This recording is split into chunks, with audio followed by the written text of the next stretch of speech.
Grace tabernacle apostolic search உள்ளான மனிதன் புதிய நாளுக்குள் அனுதின தியானம். திங்கட்கிழமை ஆடி மாதம் 27ஆம் திகதி 2026ஆம் ஆண்டு.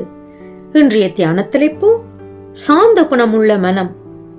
இன்றைய தியான வசனம் மத்தேயு 11ஆம் அதிகாரம் 29ஆம் வசனம். நான் சாந்தமும் மனத்தாழ்மையுமாய் இருக்கிறேன், என் நுகத்தை உங்கள் மேல் ஏற்றுக்கொண்டு என்னிடத்தில் கற்றுக்கொள்ளுங்கள். தியானம்.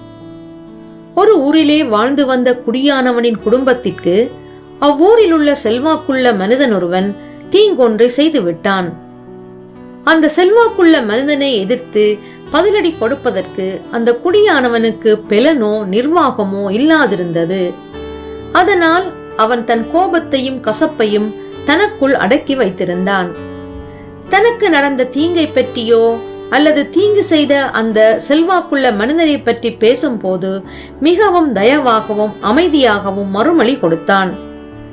அதனால் அவன் சாந்த குணமுள்ளவன் என்று சிலர் எண்ணிக்கொண்டார்கள். ஆனால் அவனோ பழிவாங்குவதற்கு தகுந்த தருணம் கிடைக்கும் வரை பொறுமையுள்ளவனாக இருந்தான்.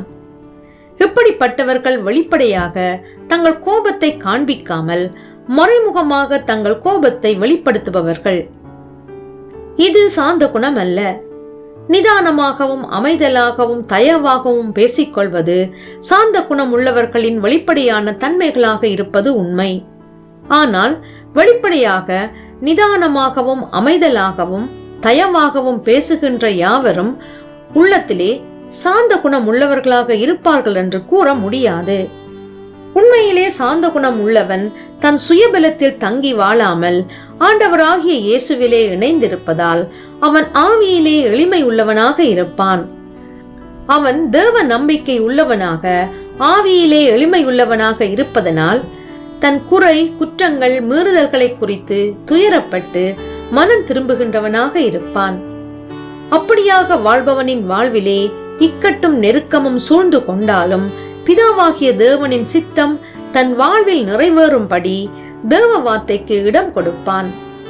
நன்மைக்கு கைமாறாக மனிதர்கள் அவனுக்கு தீங்கு செய்யும் போது அவர்களுக்கு பதிலடி கொடுக்க சுயபலமும் சந்தர்ப்பமும் வாய்த்தாலும் அவன் தேவனுக்கு பயந்து அவருக்காக காத்திருக்கின்றவனாக இருப்பான். இது கிறிஸ்துவை உடையவர்களுடைய இயற்கை சுபாவமாக மாற வேண்டும். இவைகளை ஆண்டவர் இயேசுவினிடத்திலே கற்றுக்கொள்ளுங்கள். ஜெபம் செய்வோம். அன்பும் இரக்கமும் உள்ள தேவனே, என் இருதயத்திலே உமக்கு வேதனை உண்டாக்கும் வழிகளை வைத்திருக்காமல் உம்முடைய குமாரனாகிய இயேசுவை போல வாழ என்னை வழிநடத்தி செல்வீராக. இரட்சகர் இயேசு வழியாக ஜெபிக்கின்றேன். ஆமேன். மாலை வாசகம் மத்தேயு 5ஆம் அதிகாரம் 5ஆம் வசனம்.